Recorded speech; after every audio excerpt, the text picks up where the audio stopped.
Welcome to More Creative. I'm your host, Ashley Wiley, and today we talk with Matthew Lish, a production coordinator and puppet and prop designer. Throughout our conversation, we talk about Matthew's early career as a clown at Ringling Brothers and Barnum Bailey Circus. We also discuss his journey into prop and puppet design, with work spanning from Sesame Street to Hamilton on Broadway. It was really amazing to learn about everything that Matthew has accomplished so early on in his career. I hope you all enjoyed this one. Matthew, thank you so much for coming on the podcast today. Thank you for having me. I'm very excited. Yeah, so I just want to jump right in. What did you think that you wanted to do when you grew up? Wow, that's a good question. So there were a lot of different things. There were a lot of different things that I thought about doing, and a lot of different things that I was trying to pursue at the same time as a kid. My first real memory that I have, and first thing that I actually wanted to do when I was 3 years old, my parents took me to see the 131st edition of Ringling Brothers and Barnum and Bailey Circus at Madison Square Garden in New York City, where I'm from. And I instantly knew that I wanted to be a clown. I wanted to be a clown in the circus. My father was a clown and a performer, and did magic and juggled and all that stuff. And I knew from that first day, very very early on, that I wanted to be a clown with the circus and with Ringling Brothers, Barnum Bailey Circus, the greatest show on earth specifically. And that was at 3 years old, and that was very very specific, laid out in my mind of what I was going to do eventually. So what was it about being a clown that made you want to pursue that at such a young age? I think I was exposed a lot to it because my dad is a performer, because we have all that type of stuff, around the house. Oh, uh, wow. and lots of circus equipment and magic equipment and juggling stuff just around the house. I was exposed to it at a very early age, and I thought the idea of performing was really cool, and performing in a very uncommon uncommon way, and in a type of venue that has such a huge, deep, rich history behind it. I mean, the circus is one of the oldest forms of entertainment, going back thousands upon thousands of years, and to be a part of that tradition, was really really cool and really interesting to me. As I got older, Ringling Brothers and Barnum Bailey Circus has an amazing own history to it. I mean, Ringling Brothers was older than Major League Baseball, older than Coca-Cola. They traveled by train. All of these really, really cool, appealing things that I thought I really, really wanted to be a part of. And then at the same time, that's on a personal level, but going to go out and perform for thousands of people around the country and get to bring smiles and joy and laughter to people. All those things were really, really appealing to me. And the circus kind of was the place to be to do all that stuff. You did end up acting as a clown at a very young age with your father, didn't you? Yes, I did. So I started performing with my dad probably around 3 or 4. He would do shows, and I would do one little thing here or there, and then as I got older, progressively was doing more and more in the show, until we finally got to the point that, we were both having chunks of material that we would do and things we would do together. It's really great. My sister, who's 3 and 3/4 years younger than me, she also got involved, and was interested when she was little, and it really helped bring us together as a family, and it was a wonderful thing for all of us to do together. It was a really great way for us to be creative and collaborative together, and it taught me at a very very early age, again, about collaboration, because even as a little kid, you have your own ideas of what types of things you want to do creatively, compared to other people that you're working with, and how to work in a team, and how to actually put on a show and how to put on a production. So all those things are really really important to learn at a very early age, and it was a really great thing for us to do, as a family. We did a bunch of shows in private places. We did a few shows off Broadway here in New York. We did a lot of work with a charity up in upstate New York called the Xeroderma Pigmentosum Society. They have a camp called Camp Sundown for children who can't go out in the sun, and we did a lot of work with them, and a lot of work with the Ronald McDonald House, and it really is a lot of fun, and it's also extremely rewarding.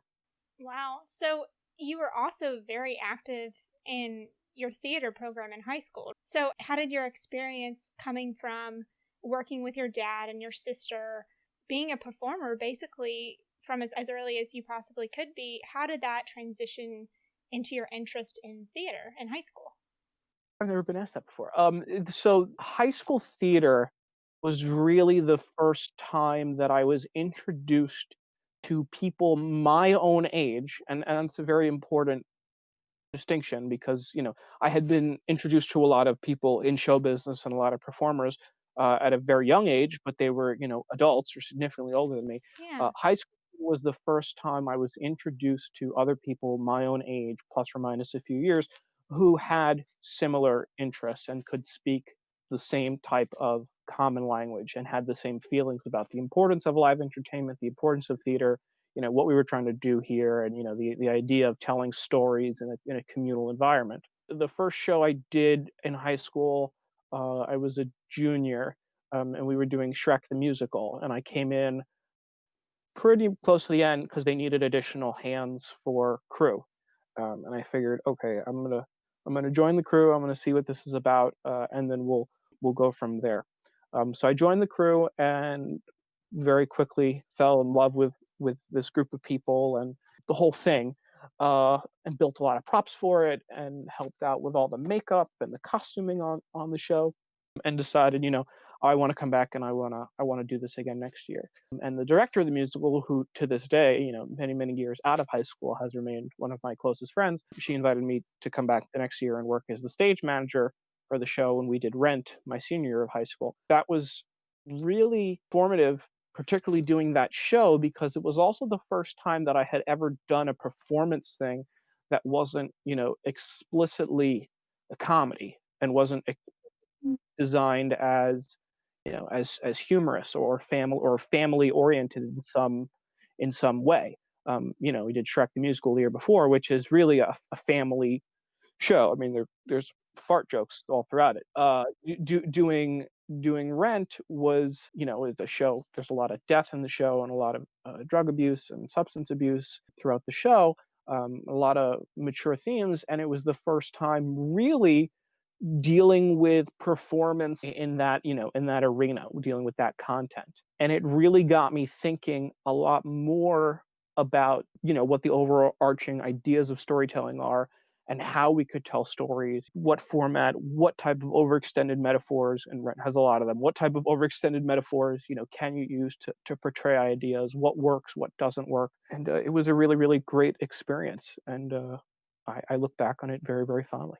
What ultimately led you to pursue a degree in mechanical engineering? I mean, I just sort of figured with your background in theater and performance, you'd go for maybe more of an arts or performance degree, but your mechanical engineering is sort of surprising. What led you to that?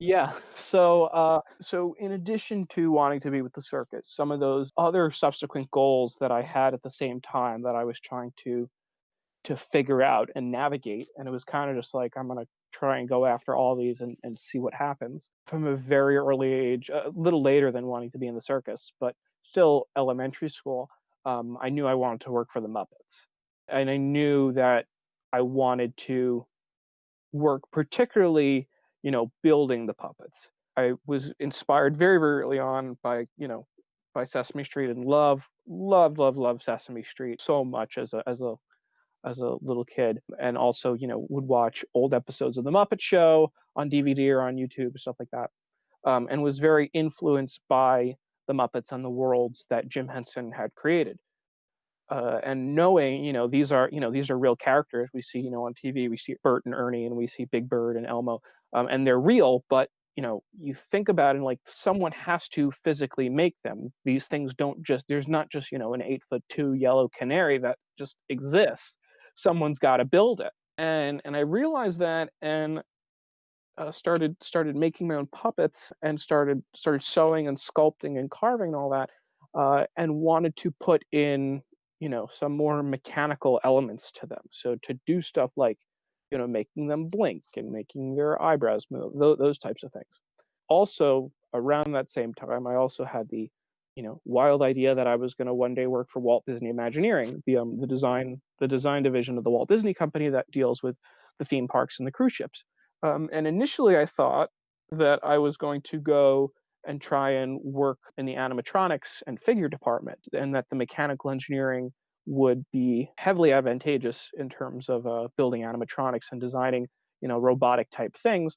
And then that combined with the performing experiences that I had and the basic understanding of what character needs to be, that would be a good starting point, at least, to enter the industry and to enter the world of animatronics. So when I was in high school, I studied a lot of physics and a lot of calculus and was good at it and enjoyed it, and was offered a scholarship for engineering. So I went for mechanical engineering. Midway through, kind of changed some things a little bit, and started to lean heavier into more of the art stuff, than the pure engineering side. More of the what we'd call the figure finishing of figures versus the inside mechanics of them for engineering, and just kind of went from there. But yeah, the initial plan was to try and go into animatronics with mechanical engineering degree. I still use some of the elements of engineering, when because I will build mechanisms for puppets. I will still build eye blink mechanisms, or eyebrow movements, or other things like that, or wing flaps for birds.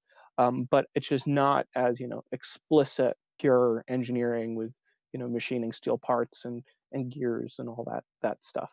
That is so fascinating that you had such a focus on what you wanted to go into from such a young age. I mean, knowing that you wanted to work for Sesame Street and the Muppets and all of that so early on, and Walt Disney Imagineering. I've never heard of someone pursuing a mechanical engineering degree knowing that they wanted to go into animatronics. It's very, very fascinating. Yeah, I've been a fan of the same few things for a very long time. Yeah, I mean, I think it does you nothing but good. It really puts you on the trajectory that you want to go on. That's really cool. So, while you were in school, you also had the opportunity to work as a clown for Ringling Brothers. Yes. So what happened was, right out of high school in 2015, I was up at a convention in July 2015, a convention in Massachusetts. It was a huge circus conference, and I was there covering it for a youth circus company that I was volunteering for at the time. And at the end of that convention, there was going to be public Ringling Brothers Barnum and Bailey circus clown auditions, Ooh. at this convention. Now, the theory was that I was going to go and audition, and I wasn't going to get in, and I was going to kind of, you know, come back, and I was going to audition every year that I was in college until I graduated. And then when I graduated, they would have seen me, over those past 4 years, and then hopefully, knock on wood, would have said, you can join the show. The plan was, to keep coming back year after year after year and show them that I was progressing and I was still interested and I was still passionate about this. So this was really supposed to be kind of like a get my foot in the door, get them to see me, get them to be like, okay, so this kid's here. I'm 17 years old at this time, I should point out. Just kind of like get them aware of who I am. So we had this audition, and there were probably about a dozen of us that auditioned that day in July, and it was a pretty quote unquote standard audition. A lot of movement exercises, a lot of improv exercises with a partner. They want to see if we put this person in a group of 12 clowns in total, are they going to be able to work together as a unit? Are they going to be able to work well with others? Can they improvise? All that good stuff. So all those exercises, and then you did a 3 to 5 minute piece of your own, so that they can kind of see like what your individual style is, or if you have any skills that you want to show off, like what skills can you bring to the table. We had this audition, and I was not really expecting anything to happen. I had already, at that point, I'd already accepted to go to school in the fall, 2 months later, for engineering, and had the scholarship to go. So again, I was really just expecting, just like, nice to meet you. Thanks so much. See you again next year.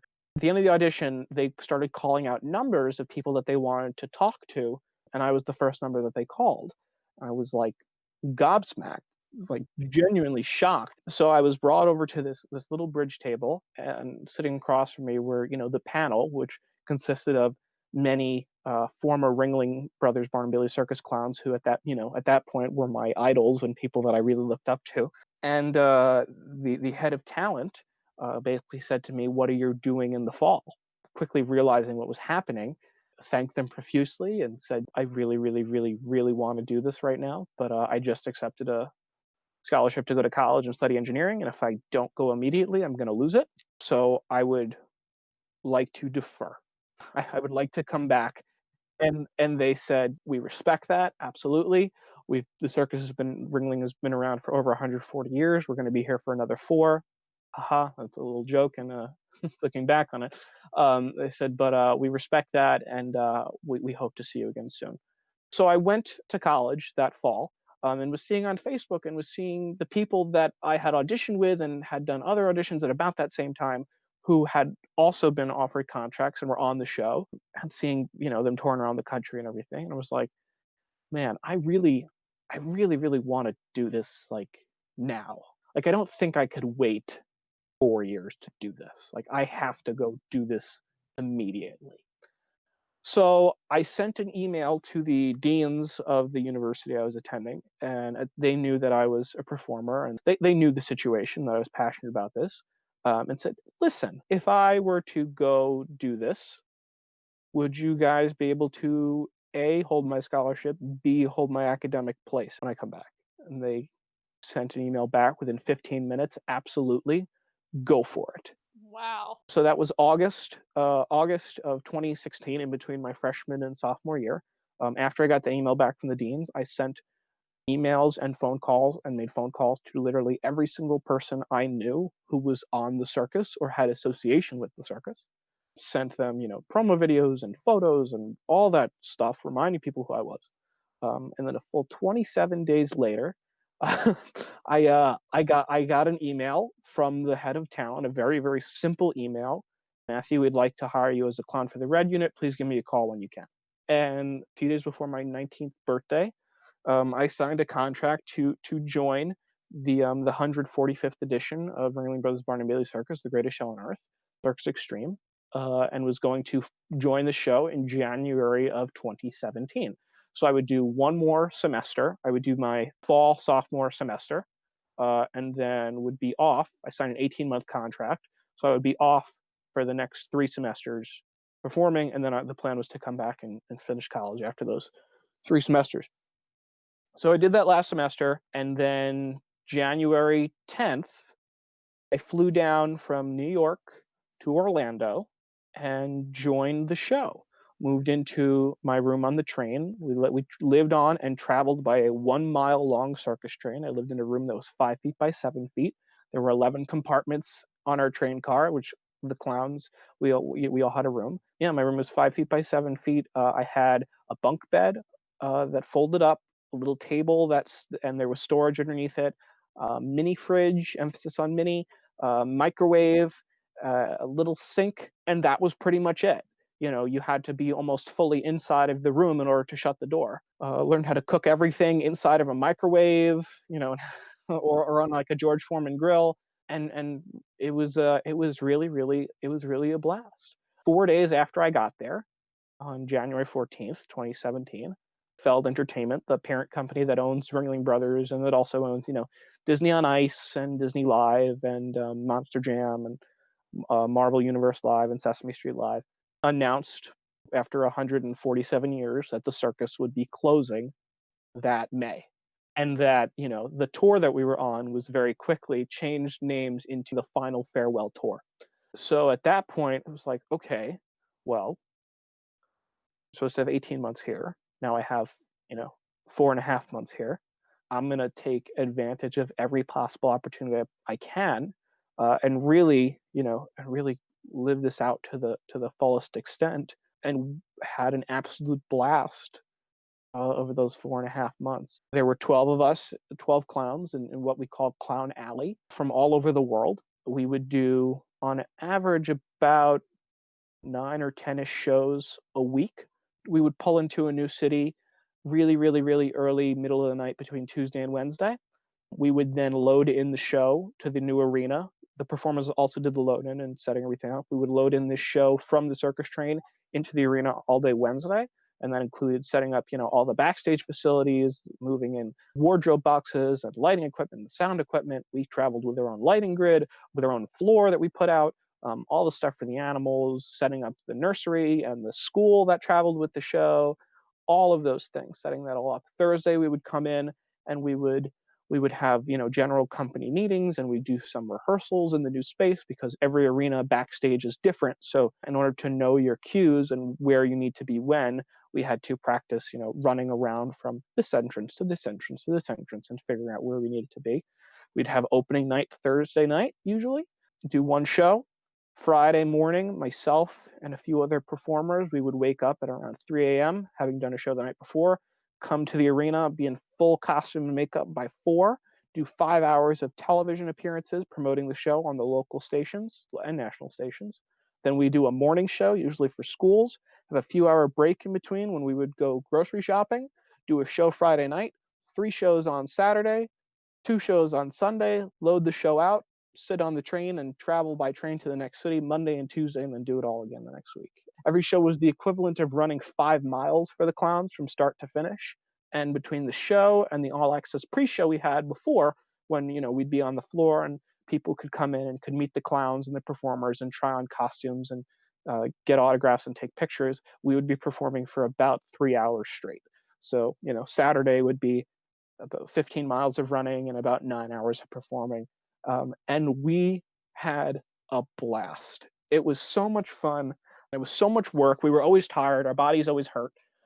But it was really, really wonderful. And it was really rewarding to see during that last few months what the circus meant, not only to us on the tour and to all these circus people who had been touring with Ringling for years, but also what it meant to the general public and having fans come out and tell us before the show how much it meant to them. And we'd have multi-generational visits.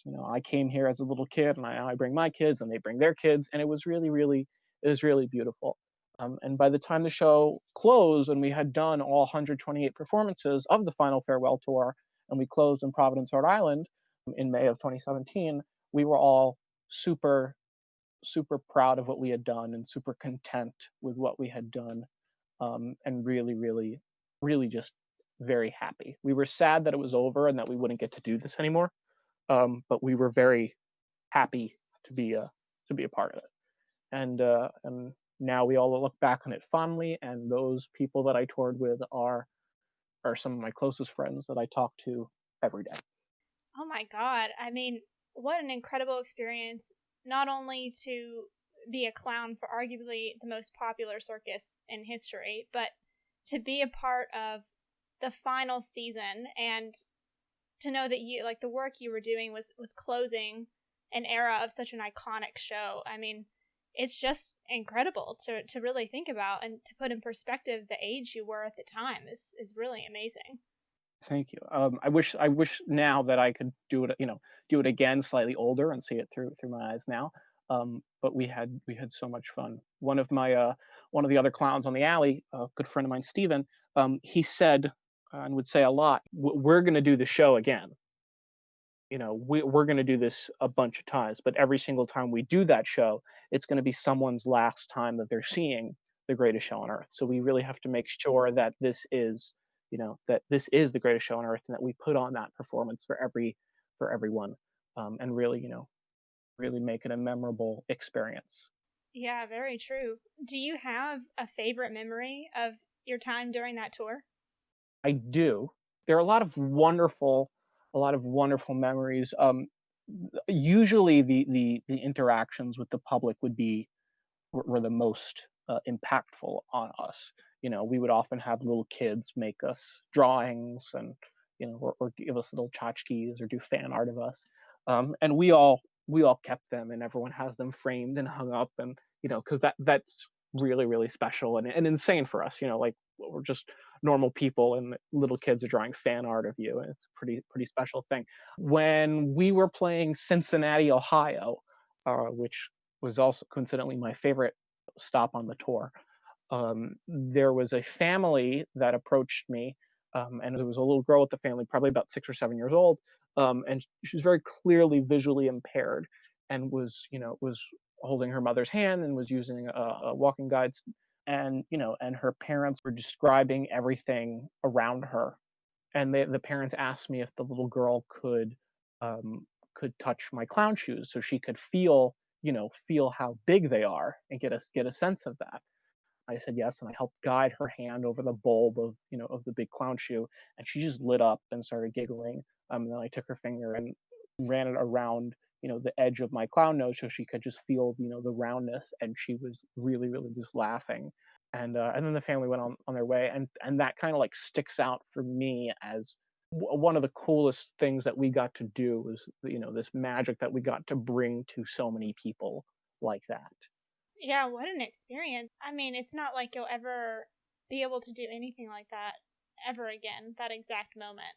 So then, what was it like when the tour ended, going back to school far earlier than you thought you would? It was weird. It took a little bit of adjusting to get back to quote unquote civilian life. The tour ended in May, and I was back in school in end of August, early September. So by that point, I had adjusted to normal life again. Living in a room that's not 5 feet by 7 feet.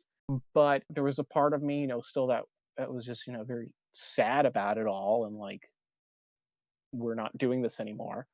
But I tried to focus on like what is the next thing that I'm going to be doing.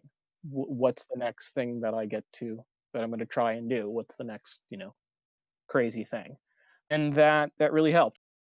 During school, you also began interning with Jim Henson's Creature Shop. How did that opportunity come about? So again, I live in New York City, and Sesame Street um, is shot and produced, and everything for Sesame Street is done in New York City. So I knew that the Muppets were here somewhere. It's a weird way of saying it. I knew the Muppets were here in New York, Mhm. and that there was a workshop here. That the Jim Henson Company had operations in New York. Didn't know exactly where it was per se, but knew that they were around in New York. I was looking during junior year for possible summer internships between junior and senior year, and was applying to a bunch of different places and was getting a bunch of rejections, and not really getting anything. This idea in the back of my head, like I could try and somehow manage to find a contact for the Muppets, knowing that in itself wasn't going to be the easiest thing because of the level of secrecy there. But I could try and do that. But I'm going to wait until I get rejected from everything else, because in the event that I somehow manage to get accepted by the Muppets, like I automatically just have to turn everything else down.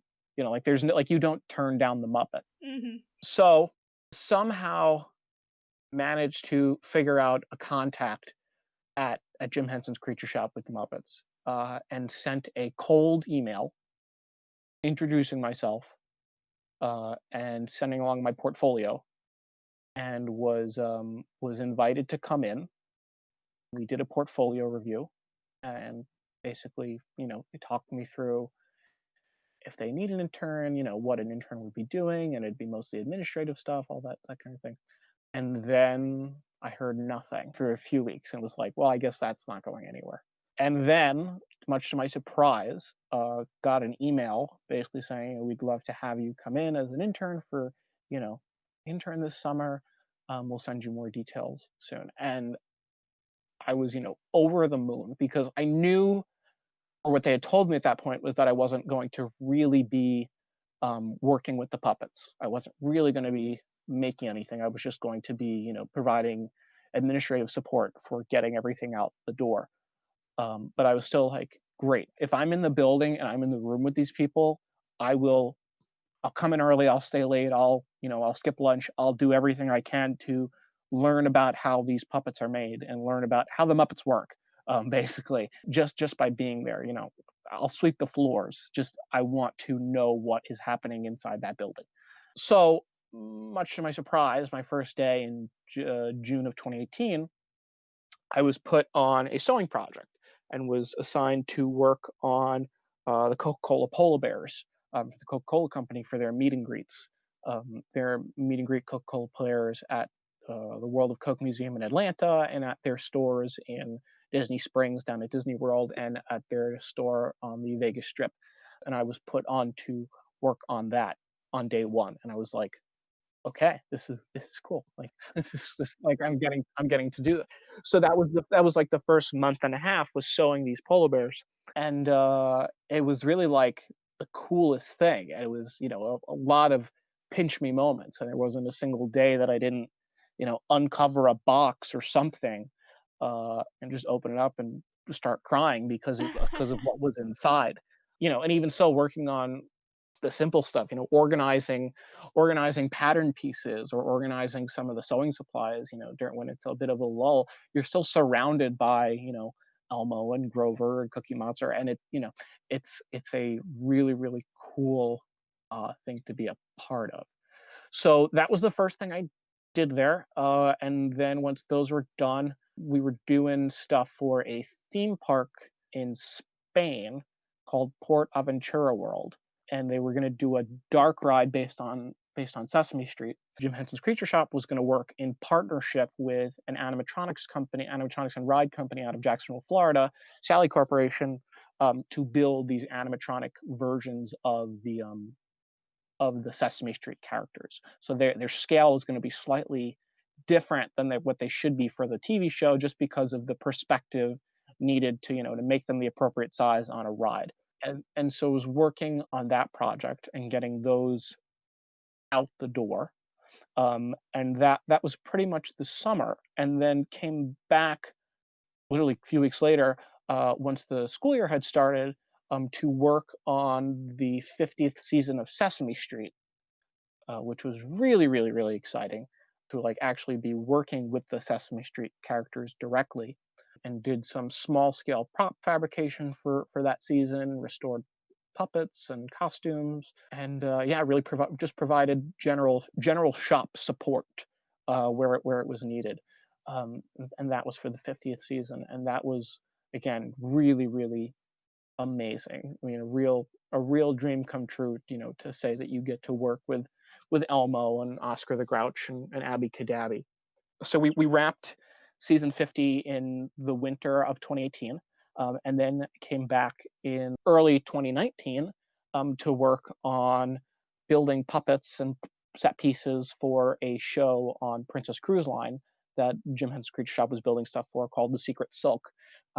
And that was a lot of fun and a very different aesthetic than the Muppets. It very there's a lot of blacklight puppetry in it. It's just a very different art style. So it was really great to work and learn from the artisans there, but working on a very, very different type of puppet. Wow. So going back a little bit, had you ever done any sort of prop fabrication before you got your internship? Yeah, I had been doing prop fabrication for my own stuff. Wow. It was a hobby, more than anything else. Would be making props for my own use. Would be making props for clown stuff and for circus stuff I would do with my family, and things that I just wanted to have. So I built a Ghostbusters proton pack, and a neutrino wand from the movie, a replica of that to have. I built a full size version of Wally from the Pixar movie Wally that lights up and talks and all that stuff, and built a bunch of puppets for myself. Again, being so inspired by the work of Henson, and the Muppets. So yeah, so I had been building props and puppets on my own for a while. When I got to Jim Henson's Creature Shop, very quickly would realize that I had been doing almost everything wrong, but was very interested in it at that point, and was already knew that I was going to be doing it in some form or another for a long time. I'm just trying to imagine, as someone who has absolutely zero crafting, sewing, putting things together sort of skills, going into an internship and then on the first day beginning to sew an iconic costume like the Coca-Cola polar bear. It was very intimidating. There were a lot of things at first glance you were like, "Whoa." You Mm-hmm. know, I remember my first day on the set of Sesame Street. It was like It's like my first week there, and the people who like handle the Muppets on set are called puppet wranglers. They're kind of like hair and makeup for the Muppets. You can think of them that way. So they take care of the characters in between shots and make sure that they're looking their absolute best and make sure they look the same from take to take. And they'll dress them or undress them or repair them if they need anything, all that stuff. I remember my first day on set, and one of the wranglers just said to me, "Oh, just do me a favor, go grab Rosita and bring her over." And like walking over and picking up a Muppet for the first time, you feel like you should be wearing white gloves because of what they are. And then over time, you realize they're just hunks of fur. So by the second month, you're just you pick them up and that's it. It's not a big deal. But yeah, there was a while where definitely afraid to touch anything. Wow. So, as someone who really has no, I guess, background knowledge on what goes into like refabricating and fabricating props, what is the process like for working with a prop like a Muppet? Generally, TV and film props can differ slightly from, say, a prop that you'd have in a theme park or for a live show or for a museum. The big thing with prop design in any regard, you have to ask yourself, what is the art style? Who's going to use it? And how long is it going to be used? Those are like the three big questions. So for the Muppets, there's a well-established art style that they have, particularly bright colors, no real jagged edges, that type of thing. Who's going to be using it? So for the Muppets, the big issue is that a lot of times they don't have hands, or they'd have hands, but they can't really do anything with them. So Elmo can't just pick up a crayon. That has to be figured out how Elmo's going to pick up a crayon, something like that. Whereas, if you have a theme park environment or a museum environment, you might be able to, for an animatronic, build it into the figure, have it be a part that you have fabricated into the overall character. And then lastly, how long it's going to be used. Um, for something on a TV show, it's okay if held together with gaff tape on the back and hot glue, but it looks really great on the front.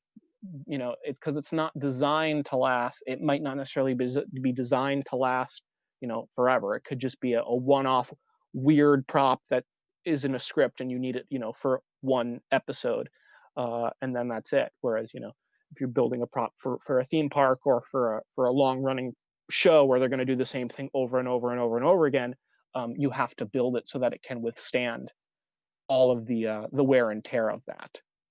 That makes sense. So, after your internship ended, did you graduate before you became a freelance fabricator?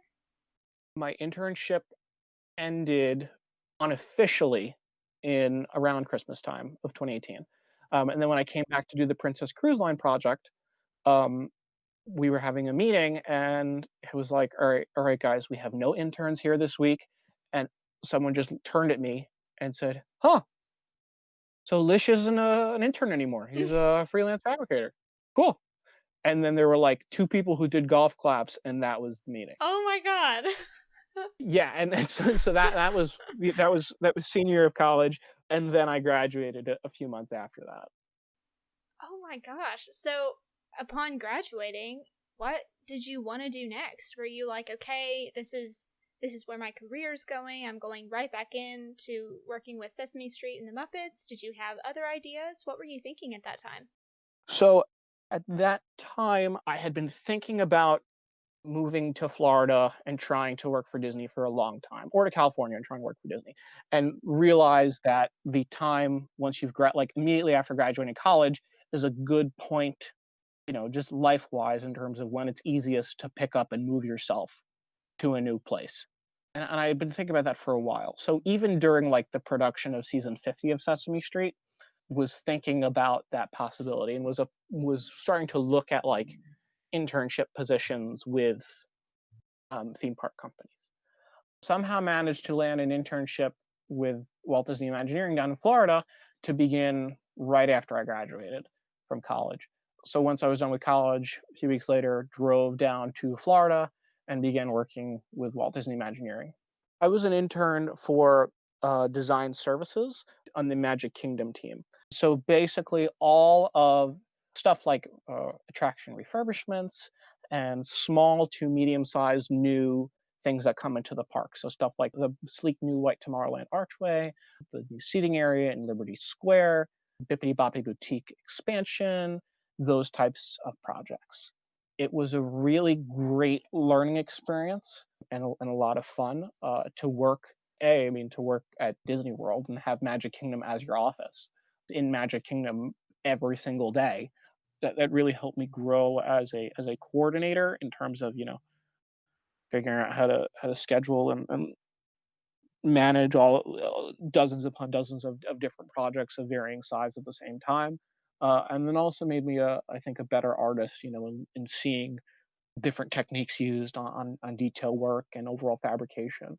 I had some really, really great leaders and mentors and bosses at Imagineering who really were super, super supportive and helped me out every step of the way. So, working at Walt Disney Imagineering, having it as one of your goals for such a long time, did going through that internship experience change your perspective on what you thought that you wanted to do?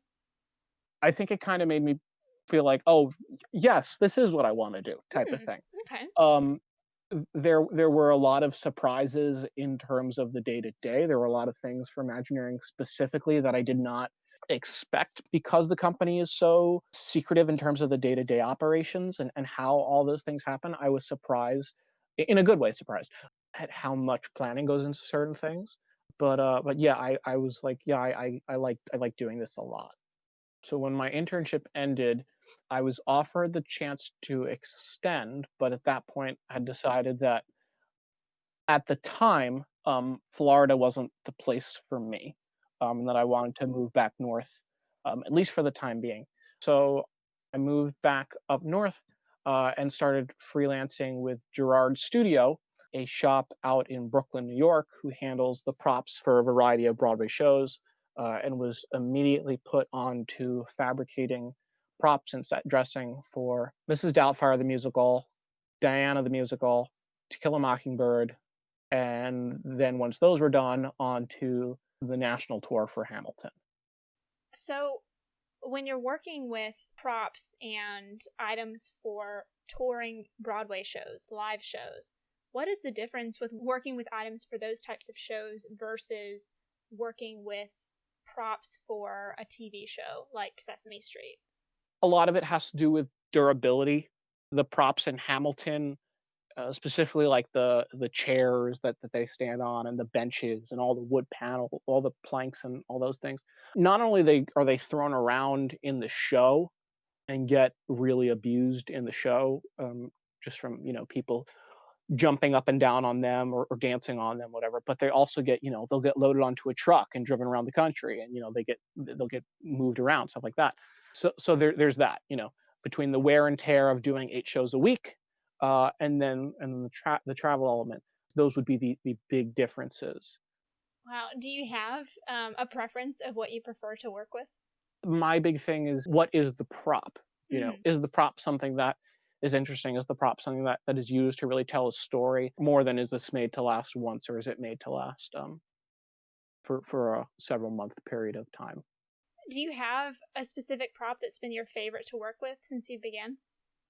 I think overall, I think the first Muppet that I ever got to sign my name inside of, I sign my name that I had worked on it, is really, really special to me. Was mentored by a master puppet builder who has been with the Jim Henson Company since, I think, 1973-ish, Raleigh Cruson, on how to properly restore and rebuild a Muppet, and rebuilt a bird puppet for Sesame Street. It was difficult, and it was stressful at times, but it was such an amazing learning experience. It just means so much to me. Raleigh's one of those people that I always looked up to, even as a very, very little kid, seeing her in interviews and hearing her talk. Hmm. And because she's been with the company since the 70s, you can find her in a lot of the stuff, like she's talking about the Muppet Show, and she's talking about the Dark Crystal, and she's talking about Labyrinth, and Sesame and all that stuff. So to have who everyone lovingly calls Elmo's mom, teach you how to make a Muppet, is was pretty cool. And then to see that puppet on the rack, the storage rack where the puppets are kept, next to Elmo, was a special, meaningful thing for me. Wow, what an incredible experience and connection to have with that show, for sure. You also won an Emmy for your work with Sesame Street. How do you feel about that? I mean, that's pretty incredible. Thank you. It's a really surreal, weird thing. Yeah. Um, yeah, I mean, it doesn't feel like I own it. It feels like I got to mail it back in a few weeks. Like, I want to say that's just the icing on the cake. I mean, my contributions to the show are, so small. There are so many people who work on this show and people who have been with the show forever. But it was really, really cool to receive the contributor plaque award from the Emmy committee, and really to celebrate it, and especially it was celebration of the 50th year of the show. It was really, really very, very meaningful and really special. We had a Zoom virtual Emmys party the night that the Emmys were announced, and everyone from the shop, we all got dressed up, and we all sat there and talked, and it was really, really, it was a lot of fun, and it was really special. Puppetry is a very niche thing to be a part of, and it's very cool that it gets recognized. Yeah, absolutely. So basically, having accomplished all the goals that you set in front of yourself, working as a clown at Ringling Brothers and Barnum Bailey, working with the Muppets and Sesame Street, working at Walt Disney Imagineering, winning an Emmy, and still being very much at the beginning of a really incredible career so far, what are your goals looking forward? I would love to get involved more in television from a production standpoint and like a producer standpoint. Hmm. Um, and not necessarily building props for TV shows, but really like in the creation and development of TV shows from episode to episode. Love to do that more. Would also love to work on more Broadway shows. I was very fortunate to work on a few at the beginning of this year, and then the world shut down, and it looks like theater as a whole and Broadway is going to be on hold for a while. And I'm very, very excited for its return and hope that we're going to see a lot of new shows. And I would love to work on them. And if not, would love to just go see them. But yeah, that's what I'm hoping to do more of. Cool. Well, I mean, with what you've accomplished so far, I think you're probably going to be able to achieve it. So, I do have a couple questions that I like to ask everybody that comes on the podcast. So, the first one is, if you could choose any career other than your current one, and you didn't have to worry about money or school or anything like that, what would you want to do? I've always wanted to be an animator. Always Really? loved, yeah, I've always loved animation, and I've always been amazed at the animation process and how it's created, and would love to do it. Just seeing how these movies are created and TV shows are created, and it's just the process is so fascinating, and I just love it, and would love to work on an animated something. Wow, yeah, it's really cool, and I 100% agree. I mean, attempting to learn about just a small process of what animators do to create some of these amazing pieces of art is just really fascinating. The second question I have is, do you have any advice on turning your passions into a career?